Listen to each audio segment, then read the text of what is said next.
Everyone, एक बार फिर से आप सभी का स्वागत है आपके अपने YouTube channel study channel MP में। तो मेरे प्यारे छात्रों, इस वीडियो में हम आपके लिए कक्षा 9वीं का कक्षा कौन सा क्लास, तो क्लास 9th का विषय कौन सा है, विषय हिंदी का। विषय हिंदी का यानी 5 फरवरी का जो कि आपका पेपर है, यानी कौन सा विषय हिंदी का जो कि हम पेपर लेके आ चुके हैं। यदि आपको अपने वार्षिक पेपर में यानी विषय हिंदी में 75 में 75 लाना है तो आपको वीडियो के लास्ट तक बने रहना है, क्योंकि इस वीडियो में हम उस पेपर का जो कि आपके वार्षिक पेपर यानी 5 फरवरी को जो पेपर आने वाला है उसका A to Z यही पेपर देखने को मिलेगा। और इस पेपर के साथ आपको संपूर्ण सॉल्यूशन हम इस वीडियो में आपको कराने वाला है, तो आपको वीडियो के लास्ट तक बने रहना है। आपसे एक रिक्वेस्ट है कि मेरे प्यारे छात्रों, अभी तक आप अगर हमारे चैनल को सब्सक्राइब नहीं किए हैं तो हमारे चैनल को सब्सक्राइब कर लीजिए, वीडियो को लाइक कीजिए और अपने दोस्तों को ज़्यादा से ज़्यादा शेयर कीजिए ताकि उन तक ये वीडियो पहुँच पाए और वो अपने वार्षिक पेपर में अच्छे से अच्छे मार्क्स ला पाएँ। तो चलिए वीडियो को स्टार्ट करते हैं। तो इसमें आपका जो मैक्सिमम अब इसमें जो आपका क्वेश्चन रहेगा तो 23 क्वेश्चन रहेगा, और टाइम जो आपका यानी समय जो आपका रहेगा कितने करेगा, 3 घंटे करेगा। और मैक्सिमम जो मार्क्स आपका है तो कितने का, 75 का है, यानी 75 अंक का जो आपका ये पेपर रहेगा। तो आपको अगर 75 में 75 लाना है तो वीडियो के लास्ट तक बने रहना है। अब हम चलते हैं क्वेश्चन की ओर। तो प्यारे छात्रों, हमारा इसमें पहला जो क्वेश्चन है, तो हमारा पहला क्वेश्चन क्या कहता है कि सही विकल्प चुनकर लिखिए। यानी आपको सही विकल्प चुनकर आपको लिखना है, जो कि ऑब्जेक्टिव टाइप के क्वेश्चन है। और आपको आप अपने नोट कापी में नोट करते जाइए या स्क्रीनशॉट लेते जाइए, क्योंकि आपके वार्षिक पेपर में A to Z यही पेपर देखने को मिलेगा। तो चलिए, इसमें हमारा पहला प्रश्न क्या कहता है कि हिंदी साहित्य का सर्वाधिक लोकप्रिय महाकाव्य है। यानी हिंदी साहित्य का आपसे पूछा है कि हिंदी साहित्य का सर्वाधिक लोकप्रिय महाकाव्य है, यानी कौन सा महाकाव्य है। तो पहला है पद्मावत, दूसरा में है रामचरितमानस, और तीसरा में है महादेवी वर्मा, चौथा में क्या है, जयशंकर प्रसाद। तो मेरे प्यारे छात्रों, इसका जो हमारा राइट आंसर हो जाएगा ऑप्शन बा हो जाएगा, यानी रामचरितमानस हमारा इसका क्या हो जाएगा, राइट आंसर हो जाएगा। तो आप स्क्रीनशॉट लेते जाइएगा।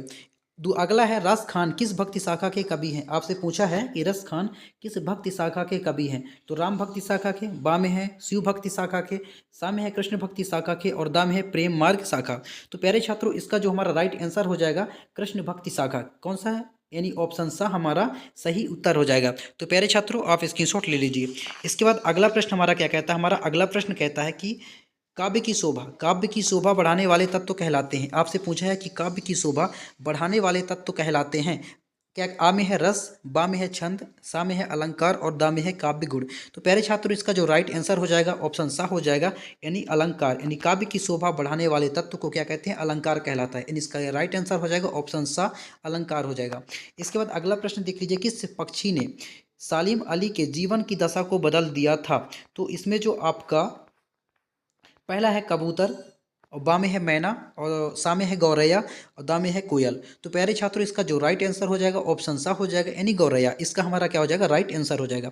इसके बाद प्रश्न नंबर 5 देख लीजिए। प्रश्न नंबर 5 में क्या कहता है कि सेनापति पद में समास बताइए। यानी आपसे क्या पूछा है कि सेनापति जो कि पद है उसमें आपको कौन सा समास है, आपको समास बताना है। तो पहला है तत्पुरुष समास, बा में है कर्मधारय समास, सा में है बहुब्रीहि समास, और दा में है द्वंद्व समास। तो प्यारे छात्रों, इसका जो हमारा राइट आंसर हो जाएगा ऑप्शन आ हो जाएगा, यानी तत्पुरुष समास इसका क्या हो जाएगा, राइट आंसर हो जाएगा, यानी सही उत्तर हो जाएगा।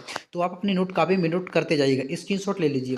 इसके बाद हमारा अगला प्रश्न क्या कहता है, हमारा अगला प्रश्न है प्रश्न नंबर 6 में क्या कहता है कि रेणु के प्रसिद्ध आंचलिक उपन्यास का नाम है। यानी रेणु की जो प्रसिद्ध है आंचलिक उपन्यास का क्या नाम है, आपसे इसमें ये पूछा है। तो पहला है मैला आंचल, बा में है गोदान, सा में है पद्मावत, और दा में है कामायनी। तो हमारा इसका जो सही उत्तर हो जाएगा, यानी राइट आंसर हो जाएगा क्या है, ऑप्शन आ हो जाएगा, यानी मैला आंचल इसका हमारा क्या होगा, राइट आंसर हो जाएगा। तो इसके बाद अगला हमारा प्रश्न आता है रिक्त स्थान की पूर्ति कीजिए। यानी आपको रिक्त स्थान की पूर्ति करना है। तो पहला हमारा प्रश्न क्या कहता है प्यारे छात्रों की प्रेमी ढूंढत मैं फिरे मिले न कोई। तो इसका हमारा जो राइट आंसर हो जाएगा प्रेमी या पति। तो हमारा इसका राइट आंसर हो जाएगा पहले का हो जाएगा प्रेमी। इसके बाद अगला प्रश्न हमारा क्या कहता है कि उपमेय में उपमान का आरोप, उपमेय में उपमान का आरोप बिंदी बिंदी अलंकार होता है। यानी उपमेय में जो उपमान का आरोप होता है उसमें कौन सा अलंकार होता है, आपको इसमें ये पूछा है। तो उत्प्रेक्षा यानी रूपक। तो हमारा इसमें जो दूसरे का राइट आंसर हो जाएगा रूपक अलंकार। तो कौन सा अलंकार इसका हमारा सही उत्तर हो जाएगा, रूपक अलंकार इसका हमारा राइट आंसर हो जाएगा। इसके बाद अगला प्रश्न क्या कहता है कि वीर रस का स्थायी भाव। आपसे पूछा है कि वीर रस का स्थायी भाव है, यानी वीर रस का स्थायी भाव क्या होता है, आपसे ये पूछा है। तो वीर रस का हमारा जो स्थायी भाव होता है क्या होता है, उत्साह। क्या होता है, उत्साह। तो इसका हमारा राइट आंसर हो जाएगा, यानी सही उत्तर हो जाएगा उत्साह हो जाएगा। इसके बाद अगला प्रश्न क्रमांक 4 देख लीजिए, क्या कहता है कि जानवरों में गधा सबसे ज़्यादा बिंदी बिंदी समझा जाता है, यानी जानवरों में जो गधा है सबसे ज़्यादा समझा जाता है बुद्धिमान यानी बुद्धिहीन। तो हमारा इसका जो राइट आंसर हो जाएगा, क्या हो जाएगा, बुद्धिहीन हमारा इसका सही उत्तर हो जाएगा। तो प्यारे छात्रों, आप इन प्रश्नों का स्क्रीनशॉट ले लीजिए। इसके बाद अगला प्रश्न हमारा क्या कहता है कि कमल का पर्यायवाची, कमल का जो हमारा है पर्यायवाची शब्द है, यानी कमल का आपको इसमें से पूछा है कि कमल का पर्यायवाची शब्द क्या है। तो हमारा इसका जो राइट आंसर हो जाएगा, क्या हो जाएगा, पंकज। हमारा इसका कमल का पर्यायवाची शब्द क्या होगा, पंकज होगा। इसके बाद अगला प्रश्न क्या कहता है, रीढ़ की हड्डी बिंदी बिंदी विधा में लिखी गई रचना, यानी रीढ़ की जो हड्डी है तो विधा में लिखी गई रचना आपसे पूछा कि कौन सी विधा में लिखी गई रचना है। तो एकांकी कहानी। तो हमारा इसका जो सही उत्तर हो जाएगा, यानी रीढ़ की हड्डी एकांकी विधा में लिखी गई रचना है। तो इसका सही उत्तर हो जाएगा, क्या होगा, एकांकी हमारा इसका राइट आंसर हो जाएगा। तो प्यारे छात्रों, आप स्क्रीनशॉट ले लीजिए, अपने नोट कॉपी में नोट कर लीजिए। इसके बाद अगला प्रश्न हमारा आता है कि सही, प्रश्न क्रमांक 3 में क्या कहता है, सही जोड़ी बनाइए, यानी आपको इसमें से क्या करना है प्यारे छात्रों, सही जोड़ी आपको बनाना है। तो चलिए फटाफट हम सही जोड़ी बना लेते हैं या मिलान कर लेते हैं।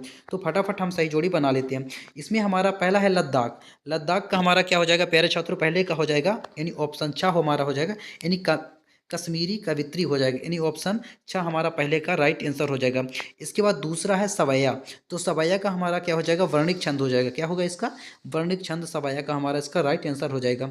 इसके बाद अगला है आग का तत्सम। आग का इसमें क्या पूछा, तत्सम पूछा। तो आग का जो हमारा तत्सम होगा, क्या होगा, अग्नि, यानी तीसरा नंबर हो जाएगा हमारा ऑप्शन घ, यानी अग्नि हमारा इसका राइट आंसर हो जाएगा। इसके बाद चौथा है हरिशंकर परसाई। हरिशंकर जो परसाई है आपसे पूछा है, तो इसका हमारा हो जाएगा ऑप्शन हंसते हैं और रोते हैं। तो हरिशंकर परसाई हंसते हैं रोते हैं, हमारा ये इसका राइट आंसर, यानी अंगा हमारा राइट आंसर हो जाएगा। इसके बाद प्रश्न नंबर 5 में क्या कहता है, इंद्र का पर्यायवाची। आपसे पूछा है कि इंद्र का पर्यायवाची आपसे पूछा है, तो इंद्र का पर्यायवाची ऑप्शन का हो जाएगा, यानी सुरपति। इंद्र का हमारा इसमें राइट आंसर हो जाएगा सुरपति, इसका सही उत्तर हो जाएगा। इसके बाद अगला है कि बालक यानी बागलकोट, यानी ऑप्शन 6 का बागलकोट का हमारा इसका राइट आंसर हो जाएगा कर्नाटक का छोटा कस्बा। कर्नाटक का जो सब छोटा कस्बा हमारा है, तो क्या है, बागलकोट हमारा इसका क्या हो जाएगा, राइट आंसर हो जाएगा, यानी सही उत्तर हो जाएगा। तो प्यारे छात्रों, आप इन क्वेश्चनों का स्क्रीनशॉट ले लीजिए। इसके बाद हम आगे चलते हैं। हमारा अगला प्रश्न क्या कहता है, हमारा अगला प्रश्न है प्रश्न क्रमांक 4 में क्या कहता है कि निम्नलिखित प्रश्नों के एक शब्द एक वाक्य में आपको क्या करना है, उत्तर देना है। प्रश्न क्रमांक 4 में कहता है कि निम्नलिखित प्रश्नों के एक शब्द या एक वाक्य में आपको इसमें क्या करना है, उत्तर देना है, जो कि प्रत्येक 6 क्वेश्चन है। 6 क्वेश्चन में से प्रत्येक का एक एक अंक है। तो चलिए फटाफट हम इनका आपको उत्तर बता देते हैं। तो पहला हमारा क्या हो जाएगा, रस खान किसके अनन्य भक्त हैं। तो रस खान किसके अनन्य भक्त हैं, तो पहले का हमारा हो जाएगा, तो रस खान श्री कृष्ण के अनन्य भक्त हैं। हमारा पहले का जो सही उत्तर हो जाएगा, क्या हो जाएगा, श्री कृष्ण हो जाएगा। इसके बाद अगला प्रश्न क्या कहता है कि दोहा के प्रथम चरण में कितनी मात्राएं होती है। तो दोहा के प्रथम चरण में कितनी मात्राएं होती है, तो दोहा के प्रथम चरण में 13 मात्राएं होती है। इसका जो हमारा सही उत्तर हो जाएगा, क्या हो जाएगा, 13 मात्राएं होती है। इसके बाद अगला प्रश्न क्या कहता है कि हिंदी का उपन्यास सम्राट किसे कहा जाता है। तो हिंदी का उपन्यास सम्राट प्रेमचंद को कहा जाता है। किसे कहा जाता है, प्रेमचंद को कहा जाता है। इसके बाद अगला प्रश्न हमारा क्या कहता है, किसी कार्य को करने या होने का बोध कराने वाले शब्द क्या कहलाते हैं। तो किसी कार्य को करने या होने का बोध कराने वाले शब्द क्या कहलाते हैं, क्रिया कहलाते हैं। तो हमारा इसका जो सही उत्तर हो जाएगा, क्या हो जाएगा, क्रिया हो जाएगा। इसके बाद अगला प्रश्न हमारा क्या कहता है कि पान वाले की बिक्री अचानक क्यों बढ़ गई थी। तो पान वाले की बिक्री अचानक क्यों बढ़ गई थी, आपसे इसमें ये कारण पूछा है। तो बाढ़ के कारण जो होता है, तो पान वाले की बिक्री अचानक क्या हो गई थी, बढ़ गई थी प्यारे छात्रों। इसके बाद अगला प्रश्न हमारा है कि लोक में प्रचलित उक्ति का क्या कहलाती है, यानी लोक में प्रचलित उक्ति क्या कहलाती है। तो इसका हमारा सही उत्तर हो जाएगा लोकोक्ति। क्या हो जाएगा, लोकोक्ति हमारा इसका सही उत्तर हो जाएगा। इसके बाद प्रश्न प्यारे छात्रों, इनका आप स्क्रीनशॉट फटाफट आप स्क्रीनशॉट ले लीजिए और अपनी नोट कॉपी में नोट कर लीजिए, क्योंकि आपका जो पेपर 5 फरवरी का होने वाला है, तो आपको यही क्वेश्चन आपके वार्षिक पेपर में देखने को मिलेगा। इसके बाद हमारा अगला प्रश्न आता है प्रश्न क्रमांक 5। प्रश्न क्रमांक 5 में हमारा क्या कहता है कि सत्य असत्य का चयन करके लिखिए। आपको इसमें क्या करना है, सत्य असत्य का आपको चयन करके लिखना। तो चलिए फटाफट इन क्वेश्चनों का आपको फटाफट हम आंसर बता देते हैं। हमारा पहला हमारा प्रश्न क्या कहता है कि कबीर एक समाज सुधारक थे। आपसे पूछा है कि कबीर एक समाज सुधारक थे। तो हमारा पहले का जो होगा हमारा सत्य हो जाएगा। क्या हो जाएगा, सत्य हो जाएगा। इसके बाद अगला है संचारी भावों की संख्या 35 है। तो संचारी भावों की संख्या 35 नहीं है, ये हमारा क्या हो जाएगा प्यारे छात्रों, असत्य हो जाएगा।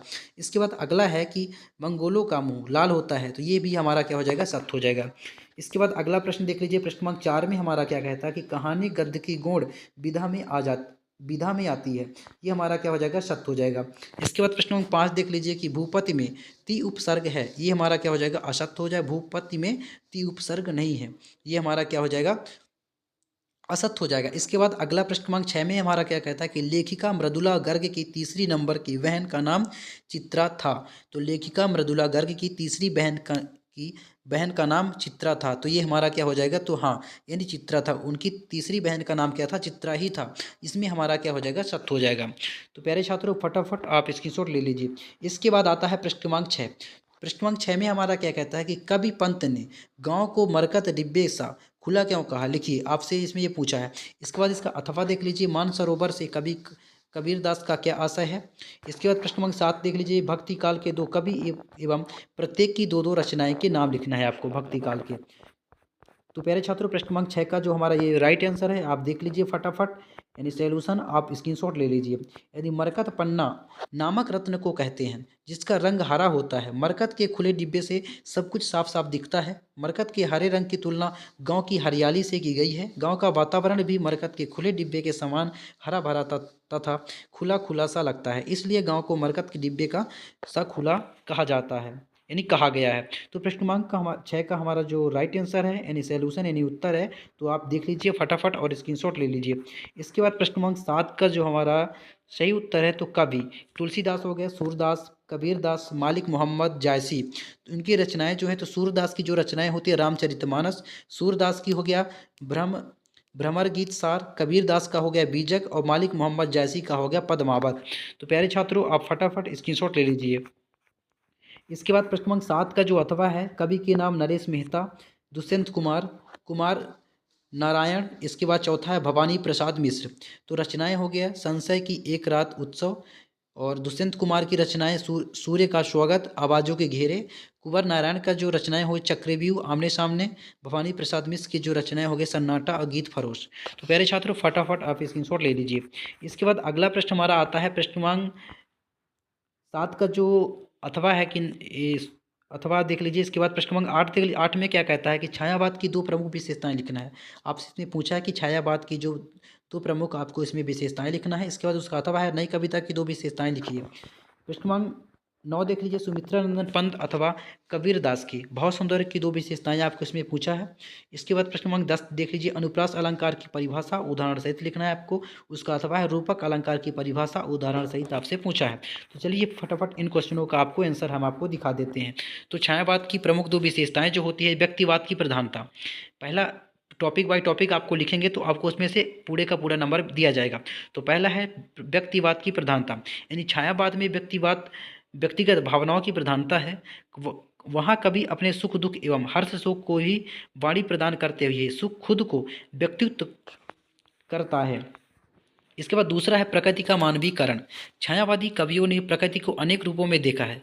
कहीं उसने प्रकृति को पेशी के रूप में अपनाया है, तो कहीं नारी के रूप को देखकर उसके सूक्ष्म सौंदर्य का चित्रण किया है। तो प्यारे छात्रों, फटाफट आप स्क्रीनशॉट ले लीजिए। ये हमारा छायावाद की जो प्रमुख विशेषताएं हैं, तो दो प्रमुख विशेषताएं आप फटाफट स्क्रीनशॉट ले लीजिए। इसके बाद प्रश्न क्रमांक 8 का अथवा का जो हमारा उत्तर है, तो लघु मानववाद की प्रतिष्ठा, यानी मानव जीवन को महत्वपूर्ण मानकर उसे अर्थपूर्ण दृष्टि प्रदान की गई है। इसके बाद अगला है प्रयोगों में नवीनता, यानी नए नए भावों को नए नए शिल्प विद्यानों में प्रस्तुत किया गया है। ये हमारा प्रश्न क्रमांक 8 का जो अथवे का उत्तर है। तो प्यारे छात्रों, फटाफट आप स्क्रीनशॉट ले लीजिए। इसके बाद प्रश्न क्रमांक 9 का जो हमारा सही उत्तर है, तो 9 का जो हमारा सही उत्तर है, आप देख लीजिए। पहला है उनके काव्य में प्रकृति और मनुष्य के अंतरंग संबंध का दर्शाया है। इसके बाद दूसरा है नवीन अभिव्यंजना शैली का प्रयोग। इसके बाद प्रश्न क्रमांक 9 का अथवा का कबीरदास के भाव सौंदर्य की दो विशेषताएं, ये रही विशेषताएं आप देख लीजिए। पहला है कबीरदास ने आत्मबल पर बल दिया है और बाहरी अंडावरों को निरर्थक बताया है। इसके बाद दूसरा देख लीजिए, उन्होंने सहज भक्ति मार्ग को सही माना है।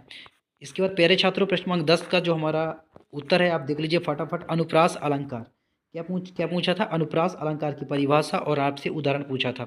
तो अनुप्रास अलंकार की परिभाषा जो है, तो आप फटाफट देख लीजिए। अनुप्रास शब्द अनु और प्रास शब्दों को जोड़ने से बना है।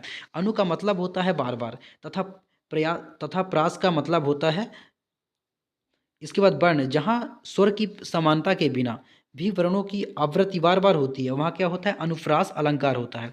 उदाहरण देख लीजिए, जन रंजन मंजन दनुज, मनुज रूप सुर भूप। इसके बाद तो आप फटाफट इसका उदाहरण भी देख लीजिए और स्क्रीनशॉट ले लीजिए। तो प्यारे छात्रों, आशा करता हूँ कि आपको वीडियो समझ में आ गया होगा। अगर वीडियो समझ में आ गया होगा तो हमारे चैनल को सब्सक्राइब कीजिए, वीडियो को लाइक कीजिए और अपने दोस्तों को ज़्यादा से ज़्यादा शेयर कीजिए। अगले पार्ट में हम प्रश्न क्रमांक 11 से प्रश्न क्रमांक 23 तक पूरा आपको वीडियो प्रोवाइड कराएंगे। ठीक है, फिर मिलते हैं नेक्स्ट वीडियो में। तब तक के लिए जय हिंद, वंदे मातरम।